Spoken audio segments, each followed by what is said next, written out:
Разликата помеѓу органското и конвенционалното производство не е голема, не дека е многу позахтевно, меѓутоа треба правилен начин на третирање и точно во одреден момент да се третира нештото. Единствена разлика е тоа што рачно треба да биде плевењето, строго забрането е употребата на хербициди, употреба на секакви средства кои можат да уништат дел од зеленилото. И тоа е, а не дека е нешто позахтевно или потешко. Истите препарати кои ги користиме за развој на расадот, ги користиме и во конвенционалното, ги користиме и во органското производство, меѓутоа сепак треба да се препарати кои се дозволени во органско производство. Па, кај нас фали недостасува едукација на производителите за да го разбиеме тоа мислење, за да сватат дека органското производство ниту е поскапо, ниту е потешко, туку само е малце поодговорно и позахтевно за работа. А заработката е секако повисока. Со помош на државата има повисоки субвенции од 100% во делот на градинарството за произведување на органска храна.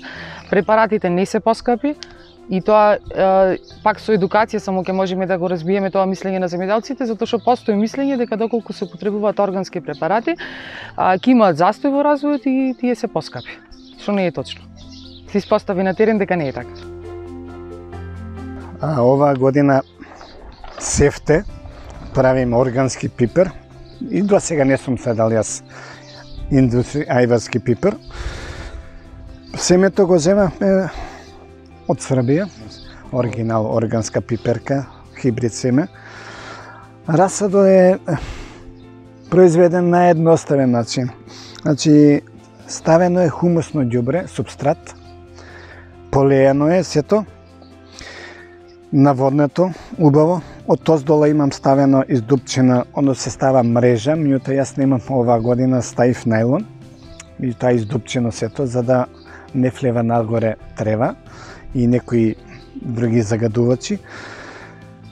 Направено е 10-15 сантима дебелината да биде негде со субстрат.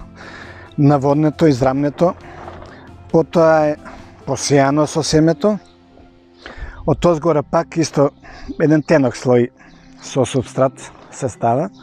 Се прави, најлон се полева, пак се завадува убаво да накисне, да биде влажно. Се покрива, недела време не го цепка воопшто. Значи дури втората недела која ќе цволи, значи една недела му треба да цволи, која ќе цволи, тоаш полека више и ќе го навадам еднаш и од страните ќе му давам луфтерација, зати па ќе жешко да не дое до гајбични заболувања како гниење што фаќа. Значи немав проблем со расадот. Јас да речеме и уназад години имам садено инаков пипер за јадење, везен пипер, имам правено леи за индустријски домати. Познато ми е, убаво се, па ќе видиме сега понатаму како ќе биде. Ова е спремена за 4 декари. Јас можам да кажам дека ова е многу полесно. За мене оваа година испадна.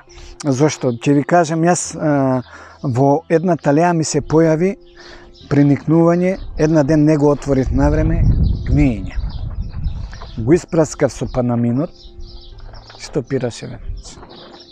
Значи, многу сум задоволен. Нити ставам други пестициди, инсектициди или прихрана, прекулис, нешто. Апсолутно ништо. Значи, само со панаминот го праскам. И сум задоволен.